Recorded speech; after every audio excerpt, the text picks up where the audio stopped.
Welcome to Tradespoon and Yellow Tunnel. My name is Carl Carpel. I'm CEO and founder of both companies. And today we're going to have a weekly strategy roundtable where we talk about current market conditions, see if we have reached the top or there's more room to go.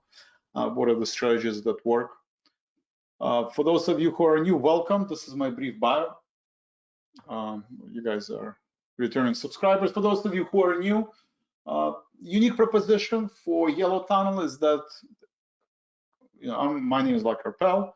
Right? My background is technology. So I worked with several startups here in Chicago in fintech space. Some of them went public, worked for hedge funds, building technology, AI, building models. After companies went public, I decided to manage my own money. And I've been doing that, Branko, welcome. And I've been doing that for over 25 years. In the past year, actually over a year, partner was Keith. If you're part of live trading room, half of the live trading room is managed by Keith. He from Options Hotline. He's been in the industry for over 20 years as a market maker, as a hedge fund manager. So he has, as a trader, so he has a lot of experience with futures and options data. So he understands it intimately, and I think this combined experience is our unique proposition. Disclosures, I'm going to go through specific trades in my live account, so it's important to understand the risk associated with trading stock and options. Got to share my camera. Supposedly it matters. Personal touch, okay. Let me see. Maybe too much light. Okay, a little bit less light, Okay. So disclosures are important. If you're new to trading stock or option, Branko, if I pronounce your name, just type in if this is your first live event. I don't recall the name, but Branko, welcome. Since I'm going to go through specific trade ideas, options, I encourage you to visit optionsscreening.com so you can understand the risk associated with trading stock or options. And that I'm not a financial advisor. I'm showing you what I do in my own account based on my own risk tolerance level for general education and information purposes only. Right, before we jump into trading psychology, let's take a look at the market and what to expect. So if you look at the today unemployment day, retail data, you can see spiders is gravitating toward kind of as a glue to the 6,000 level. Probably reached that level May 19th, and months later kind of didn't go anywhere, right? Then the question becomes, what's so special about SPX? If you look at our friend at bar chart, you type in SPX, you basically see that in terms of positioning, there is a lot of open interest, most of the open interest in the June expiration, right? We're in June expiration, and even in July now, it's the 6,000 contracts, right? 6,000.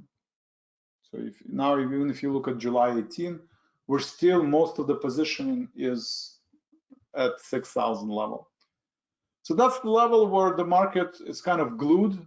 This idea, even if you're not an option trader, it's important to understand positioning data, right? Futures, options, especially with options volume on exchanges, exponentially accelerating in the past decade. This is, even though it's a derivative data, it actually influences the market activity. Larry, welcome back. So we do have put wall and a call wall at 6,000 level, basically saying that this is where majority of open position. That means it provides, market support that gradually moves upward, right? I'm reading this, right? What the definition of positive gamma, right? And which means that the price that fall, the market makers, the dealers, are actually net long the gamma, often from the calls, and they're gonna force to buy when it moves, when people sell, and they're forced to sell when it moves, the price is going higher. And this is explanation why, despite the escalation in Iran, right, and Israel, the war in Iran and Israel, despite inflationary data, beautiful building pass, and Musk can get along with Trump, and debt ceiling. There's a lot of unknowns in the market, but market kind of shrugs it off and stays at 6,000 level. So it's not magic, right? A lot of it is positioning, and that's why we're still at 6,000 level. A lot of this data will expire, right? If I pull in June, right? If I pull in June data, which expires this Friday. And this is, you can see that in relative terms, in relative terms, most of the gamma is in this June, right, weekly, monthly, but it's all in June expirations, right? Very little data in July, and this will expire. We have VIX expiration tomorrow, so VIX expiration tomorrow. Thursday is a day off, and then Friday, markets are closed on Thursday, and then Friday, all of this gamma will disappear, and only a fraction will be left, right? And that opens the door for the next move in the market. So most likely in the next couple of weeks, we either gonna, there'll be positive news and we'll either retest or, make new highs, maybe 6,200, or we'll dip and, retest 5,800. So that's kind of the question. If you look at the probabilities, right, let's just now remove June. Let's only leave July monthly.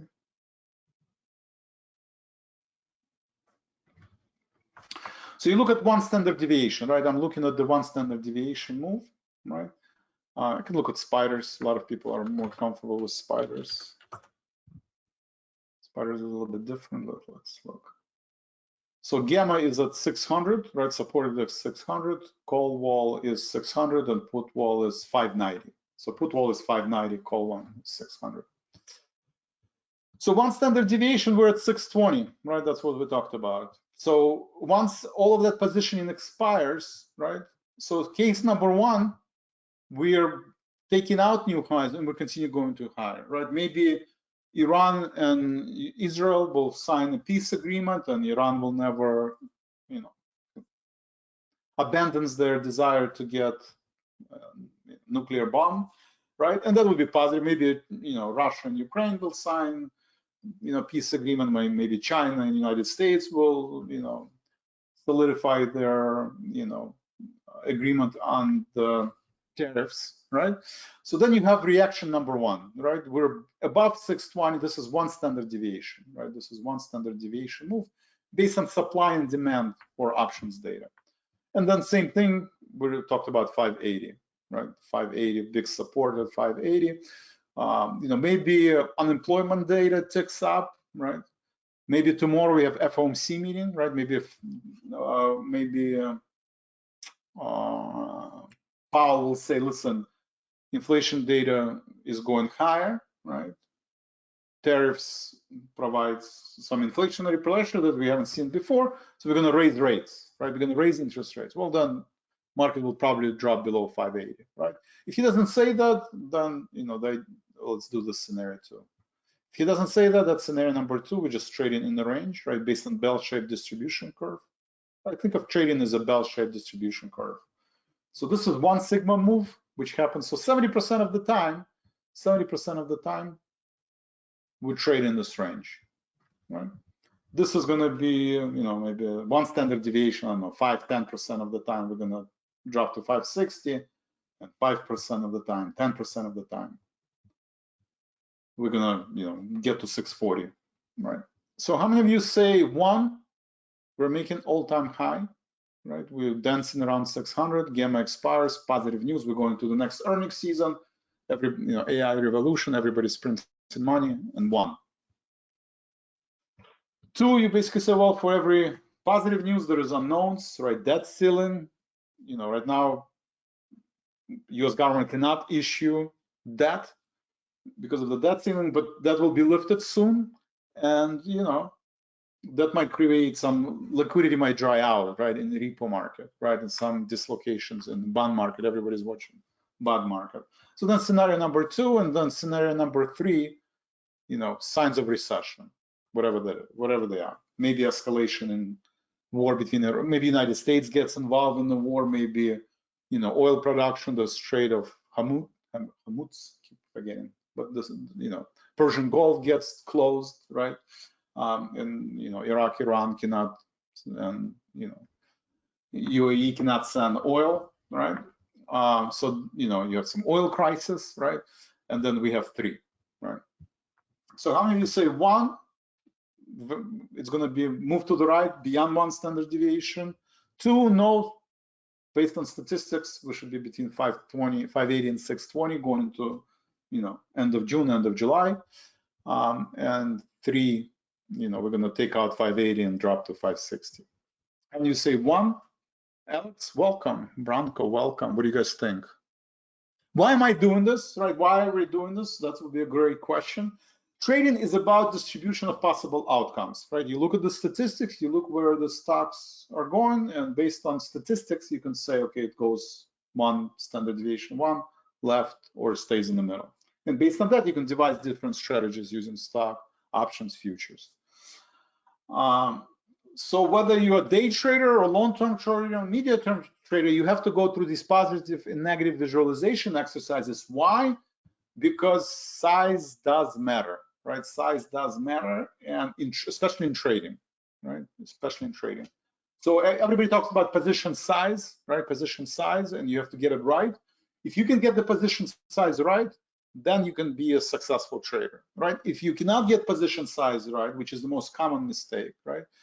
Then you're over trading your account, and if there is negative situation like scenario 3 does occur, and sometimes it does, maybe 5, maybe 10% of the time you will have that 1 standard deviation move, you get caught off guard, right? Like Tyson would says, you have a plan until somebody punches you, uppercut, right?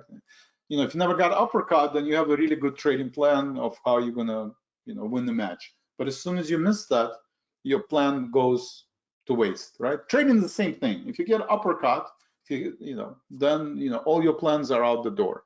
So you want to avoid getting the uppercuts, right? In boxing terminology, how do you avoid that?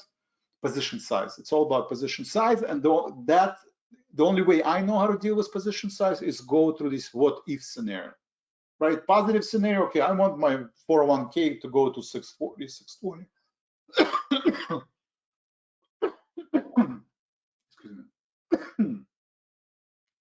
That would be great. But how much money am I willing to invest to see the move from 600 to 620 or to 640? Well, the opposite could be true, right? 580. So I can say, okay, my stop loss at 580 or my stop loss at 560. And based on that, I can determine the position size, right? So going through these rehearsal exercises, documenting these trades is extremely important. Keeping a journal, right? If you were part of my live trading room, you always talk about journals. So I encourage you to, always do that. Any questions?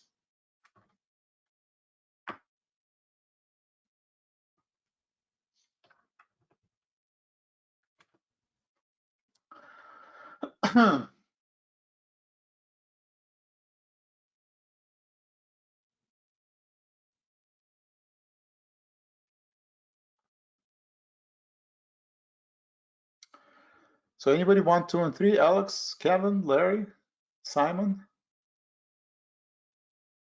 Anybody 1, 2, 3? Okay, I'm gonna go with 2. I think with trade in the range, but again, there's always a risk. How do we help on Yellow Tunnel? So we have different paid services and free services, right? So webinars, right? You can go to webinars. I encourage you to add info@yellowtunnel.com so you can get our emails. We publish, weekly blog, right? We publish weekly blog. I was talking about Microsoft, semiconductors last week, previous week. So there's always my personal life, sometimes just general topics like calendar spreads. So add info@yellowtunnel.com, you'll get free blog. There's video blog, the webinar where you're here now, you can watch that. That's always available. You can watch live trading room recordings. We have trading psychology, a lot of trading psychology content, which you can always review as well. And that would be the free services. Paid services, we have different models, right? So the idea is that we are a technology firm. We have a lot of infrastructure, several data centers, servers running models, latest advances in models. We have financial engineers building these models, and it provides output, right? Today we have NVIDIA is a signal, Valero Energy is the signal, EMR is a signal, right? So if you look at these stocks, these are short-term signals. You can say if you don't have exposure to industrials, maybe it makes sense to buy EMR, right? Momentum stock. Maybe it makes sense to buy NVIDIA, right? Momentum stocks. Or Valero Energy, if the uncertainty persists in the Middle East, then one of the main beneficiaries is Valero Energy, and then we had MPC yesterday, MPC. So some of the energy names, right? So you can find these trades here, right? And these are the signals. The idea is, again, not to risk more than 2.5%. Signal is meant to be short term for a couple hours, couple days. Sometimes I keep it for a week. Some people keep it for a month. Then you manage them on your own. But the idea, these are short-term momentum. And you can look at if I trade any of these stocks, like you can click on position, and you will see, okay, I actually have an NVIDIA position. You will get an SMS message if I trade. So you can enter an SMS message. You can watch the recordings, live trading recordings. You can participate in live trading recordings. And we have an AI analysis tool. You can type in, the SCO, or you can type in NVIDIA. And then we'll provide you with our analysis as well, right? The buy and sell zone. So 144, NVIDIA is oversold. 147, maybe consider, closing. But if you want to enter NVIDIA, 144 sounds like a good support level based on our model. And you could type in any symbol. So that's aggressive power trader. Similar weekly power trader, right? This is another model, but the idea is that it runs only on Sunday, right? It runs over the weekend. And these are long-term signals. Maybe you hold it for a week or two, maybe for 1 or 2 months, but these are long-term signals. Same thing. You have Microsoft, NASDAQ, NextEra Energy, Starbucks. So there are other signals that model sees and also identifies. So this is another opportunity to create signals, right? And you can execute these signals on your own. I don't trade all of these signals, but like MPC, I do have, if you look at MPC, I actually do have position in MPC, right? And a Microsoft. So I got into a Microsoft trade, I got into MPC trade, I exit half of the position in MPC, it continues to go higher. So you can actually see all of my trades, all of my positions, and get an SMS message and history of all the alerts. Every week you get a list of signals, which you can review. Dynamic power trade is where actually you can see my trades. So orders, positions, these are actual positions. So I have positions in all of these symbols. Some of them are stock, right? Some of them, stocks. Some of them are options, right? Combination of both. And you can see my positions. Again, you can enter your phone number and get a SMS message. You'll get email every time I trade. You can see history of the signals and positions, and you can also watch the recordings or participate live in live trading room recordings. So you have a trading room recordings every day. From this morning, you can find the live trading room, or you can look at the investor workshops, right? If you want to learn about, I don't know, calendar spreads. I use calendar spreads, and you can find some of the webinars on calendar strategies. And then what else? So that's dynamic power trader. Earnings power traders geared toward earnings. So we have Leonard announced earnings already. KR is Friday. So then I would use option strategy. These are a lot more aggressive, a lot more speculative. So I kind of do the opposite. I structure a trade where I'm looking for a move beyond one standard deviation. And a lot of times during earnings, you have moves beyond one standard deviation. And then you can structure your trade like I did with Oracle last week and Cisco before that. And there are a few others where you have a well-defined, option strategy, whether it's a butterfly or an encounter or a calendar. And then you could have the outsized return, right? This is where you look for 100%, 200. Like last week, I think this was one of the best trades where you could have 6 times, 7 times your trade on Oracle, right? Because not a lot of people thought it would get to 200 level, but there was a very high gamma position at 200, and I decided that if Oracle has positive news, it will gravitate over 200, and it did, right? And actually it went beyond. So that would be how you would structure that trade. Any questions?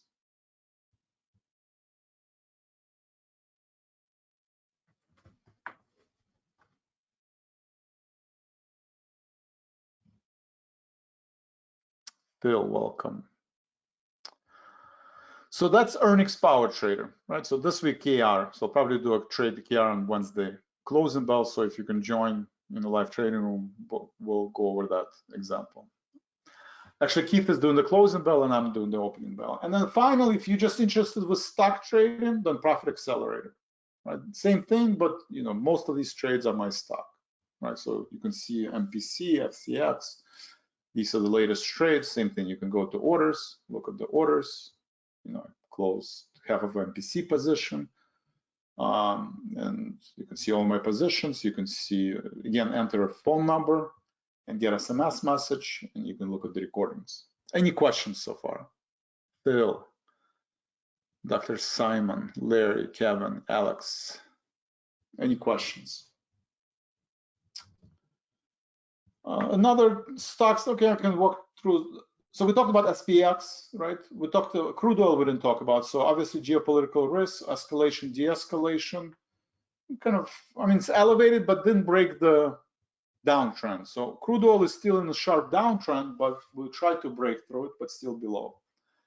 We do have a sharp pullback in Bitcoin. Again, all-time high, and then pulling back, going into the FOMC mini decision, but still close to all-time highs. No new signal, just going through consolidation, similar to SPX. And I assume, watch the Bitcoin. If the Bitcoin breaks to the upside, then probably SPX will break to the upside, and vice versa.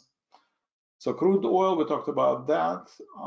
China continues to grind higher. It is pullback. We do have pullback across the board, right? Germany, Europe, Germany pulling back, Mexico. So kind of trading, giving up some of the gains from this vertical move.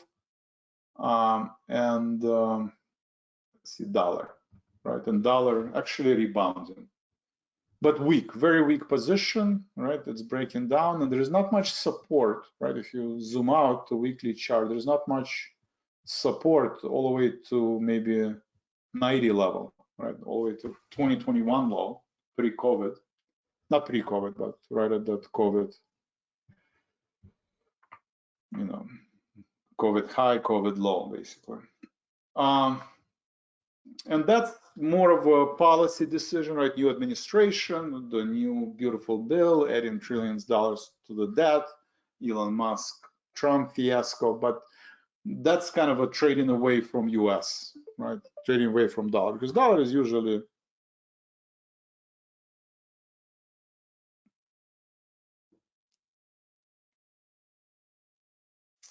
Any questions?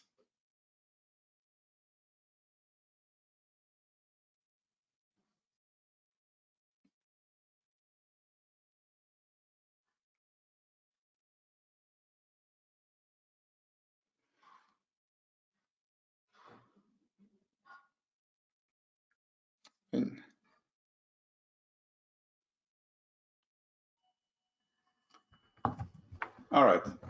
Any other questions?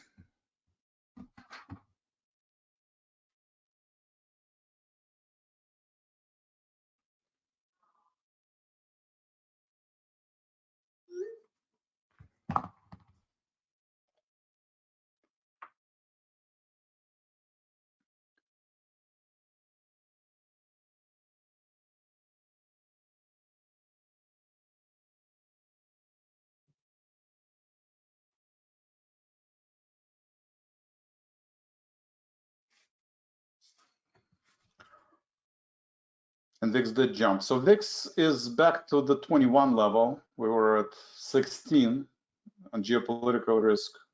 VIX did go up. Let's see. Looks like crude oil is also moving higher. Right? Bitcoin is significantly down.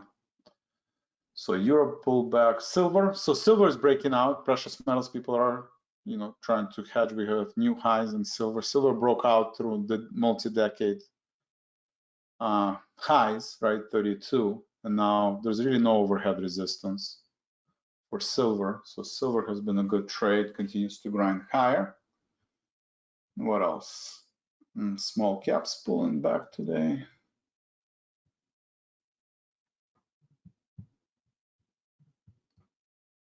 Semis are flat.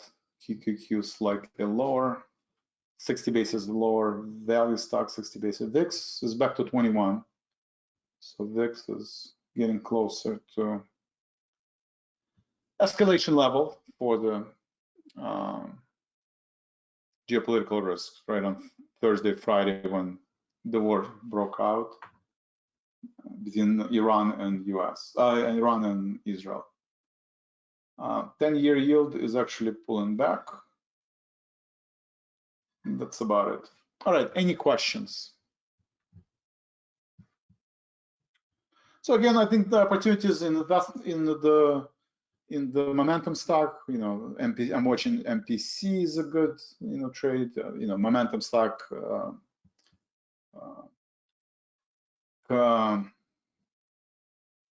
hardware, computer hardware. What do you call them? I'm drawing a blank. Super microcomputers, right? Super microcomputers. FCX, copper prices going higher. I think Nvidia is one of the stocks also trying to break out strong momentum. JP Morgan has a strong momentum. G is kind of weak, but still strong momentum consolidating. So it looks like Tesla is pulling back today.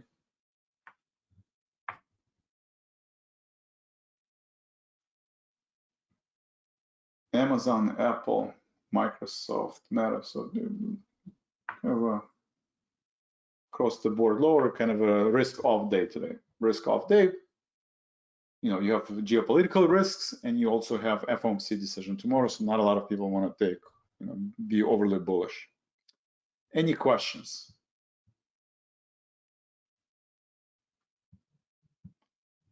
On this scaler.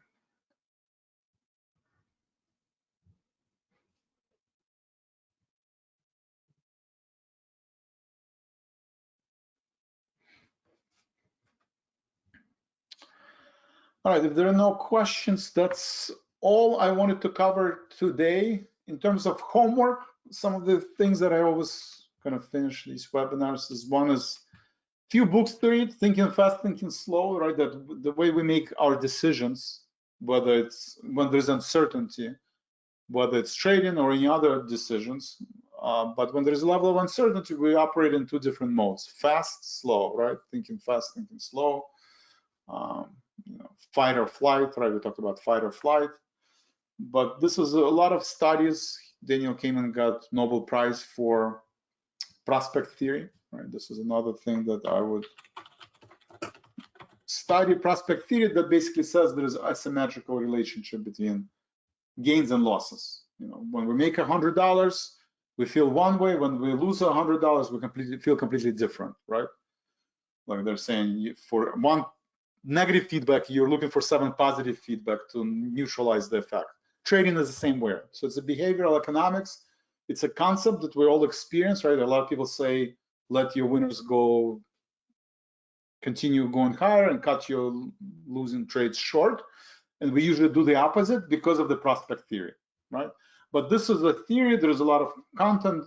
This book is about this. So you need to internalize this information. Just because somebody says that, you have an asymmetrical relationship between, your gains and losses, and you make different decisions when you're confronted with the same amount of money or trade.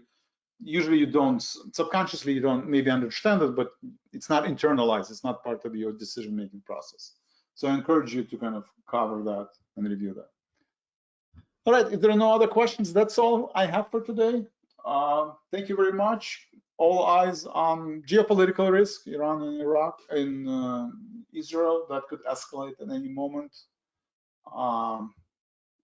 Tariffs, obviously tariffs is still ongoing debate.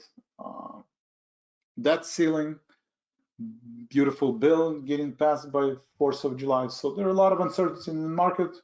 But now SPX is glued to 600 level. So I would look at the gamma level on SPX. And bottom line is that this flip point helps you determine anything above 598. I think that's a little bit aggressive. I would maybe look at delta 5900. So anything above 5900, it's green. That means dealers will buy if we do drop to 5900, 58.50. Right, these are the levels where dealers will step in and start buying. If we drop below this one standard deviation, if we drop below 5,800, then the acceleration could be to the downside, right? Then, you know, negative delta is this guy. So that could escalate and that could, you know, accelerate, move to the downside. So that's what I would be watching. All right, you guys are wonderful. Thank you for your support. Thank you for being here. A lot of people joined, a lot of new names. Alex, welcome. And we'll see you soon. Thank you very much and have a great day.